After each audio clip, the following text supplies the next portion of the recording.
presidente y parecería indicar que el cuco siempre es el otro, ya Macri no está en campaña, por lo tanto es Milei, o en su defecto aquellos que quieren instaurar políticas de ajuste neoliberales en consonancia con el fondo, etcétera, etcétera. Exacto. Y la gente no los está entendiendo. Bueno, tres ejes periodísticamente hablando del día. Uno de ellos es esta idea de que la economía está en descomposición en medio de la transición. Y eso abre una enorme cantidad de interrogantes.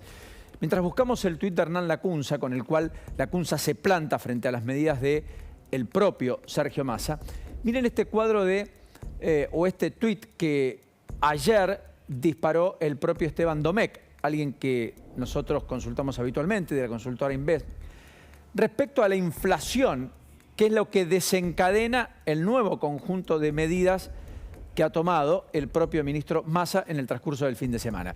Dicen, países con inflación psicológica, a propósito de la frase de Alberto Fernández, Argentina 108,8%. Países con orden fiscal y monetario, inflación anual desde el Reino Unido el 10,1%, pasando por Chile 9,3%, Italia 8,3%, Uruguay 7,6%, Alemania 7,2%, Sudáfrica 7,1%, Australia el 7%, México 6,2%, Francia 5,9%, Estados Unidos 4,9%, India 4,7%, etcétera, etcétera. Hasta llegar a China 0,1%, pero pasando por Ecuador 2,4%, Bolivia 2,7%, anual, Brasil 4,1%, España 4,1%, Canadá 4,3%, anual.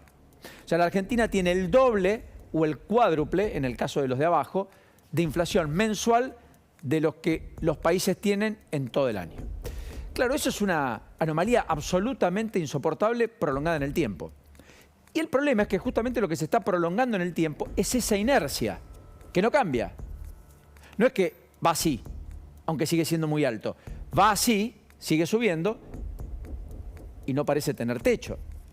De hecho, en mayo hay algunos que especulan con un número un poco más alto. Poco los mercados están hablando. El riesgo país vuelve a subir, los bonos argentinos en el exterior pierden valor, suben con más presión, aunque con más restricciones, los dólares oficiales y los dólares legales, el contado con liquidación, el dólar MEP.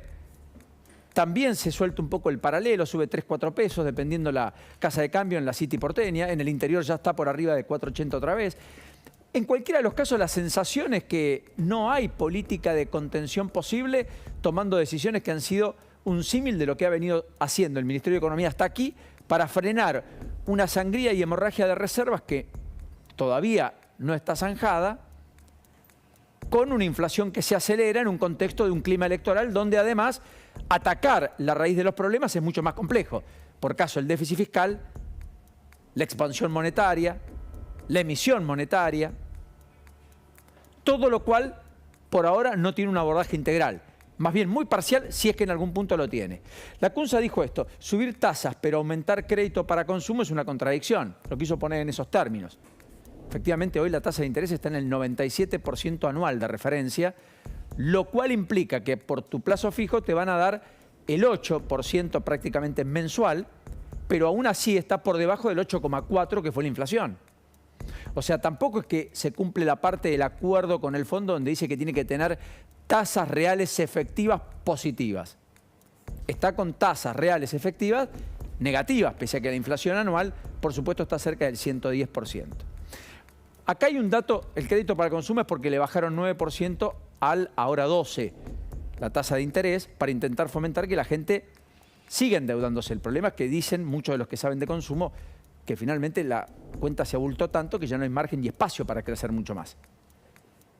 Que todo ese inflador al consumo es lo que explicó en buena medida la temporada de verano que pasó, pero no necesariamente lo que está viniendo, porque además la gente teme que no tenga cómo repagarla. Entonces ya no es tan atractivo el ahora 12. Amén que muchos comerciantes tampoco lo están utilizando. Importar alimentos para no perder reserva. Esto es un hecho. Por eso hablaban mucho de los pollos de Mazorín, que fue una de las estrategias en la década del 80. Había aumentado tanto el precio del pollo, había escasez, que lo importaron. Acá choca de frente con un relato histórico dentro del kirchnerismo, que es que hay que apuntar a la industria nacional, que hay que cerrar las importaciones de bienes finales o de productos finales para preservar el empleo. Bueno, ahora van a importar, entre otras cosas, después lo va a contar bien Helio, detalles, productos para que en el mercado central pueda haber precios mucho más competitivos y a donde los mayoristas vayan a proveerse o el comercio de barrio vaya a buscar, para en particular en el conurbano, donde se desbocó el índice de precios de alimentos creciendo arriba del 13% en un mes, más del 10% en todo el país, puede haber alguna malla de contención a esa escalada que además corroe la base electoral del propio oficialismo. Claro, dice, importar alimentos pero no perder reserva. ¿Qué necesitas para importar? Pagar con dólares. O sea que estás cubriéndote de los dólares, pero no querés perderlas.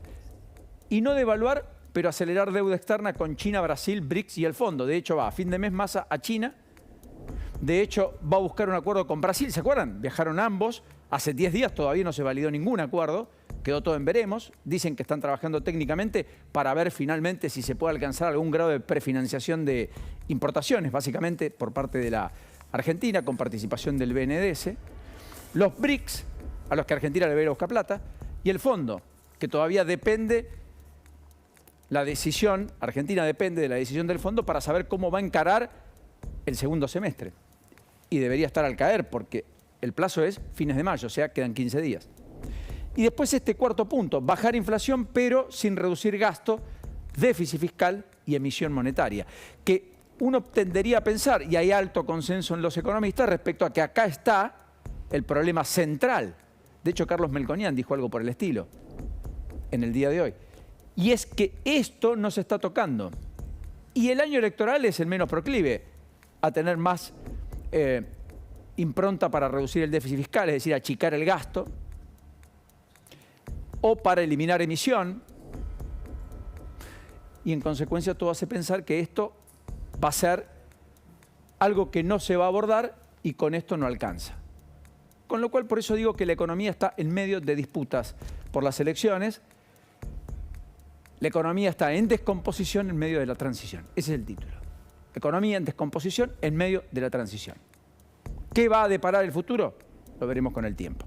Segundo de los ejes es la política, el capítulo de elecciones 2023 que tuvimos en el día de ayer. 3 definiciones o 3 aseveraciones. Primero, efectivamente no hubo casi sorpresa, volvieron a ganar los oficialismos. Un dato es el que decía Helio, es decir, la gente está yendo menos a votar. Yo tenía por caso en el análisis lo que había sucedido en Tierra del Fuego, donde votó poco más del 71% de la gente, pero el 20%, como decía Helio, votó en blanco, con lo cual 30% casi ni siquiera participó.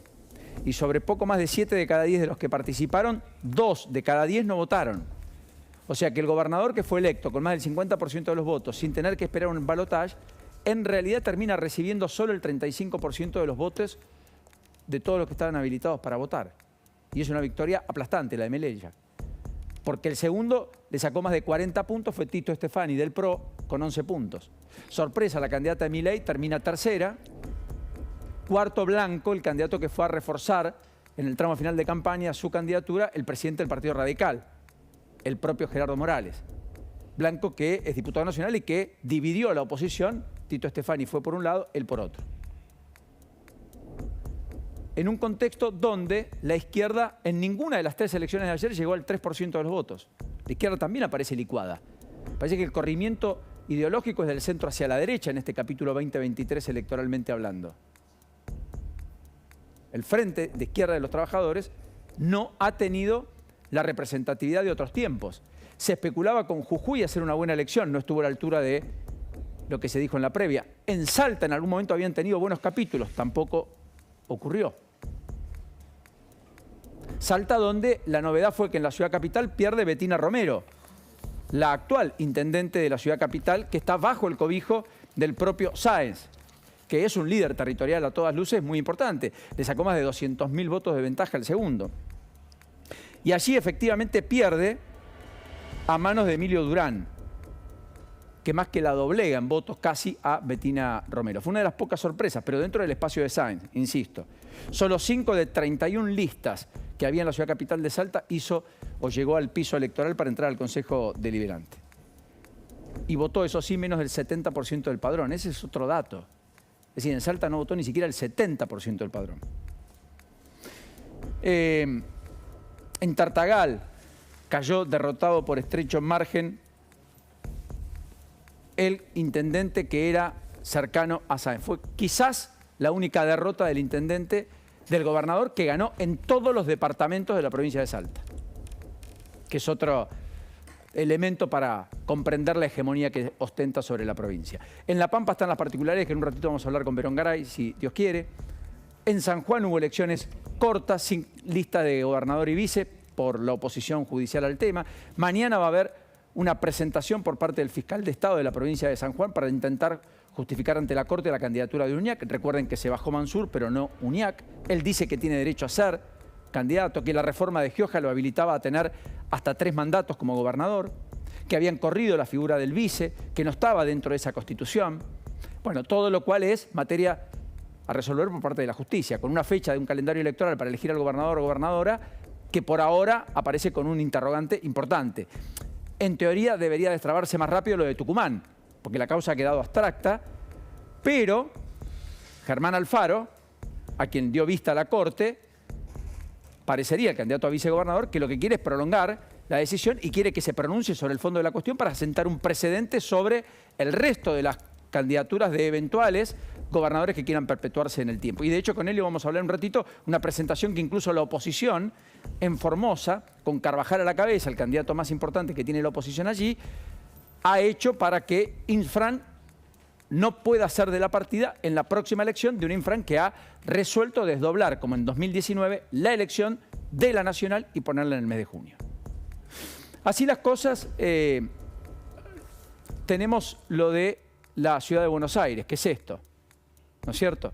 El documento que alumbró el acuerdo entre Patricia Bullrich y Horacio Rodríguez Larreta, que fue un documento que en una bilateral termina confirmando que en la ciudad de Buenos Aires va a haber lista de unidad del PRO, va a haber un solo candidato, después estará Lustó por la Unión Cívica Radical.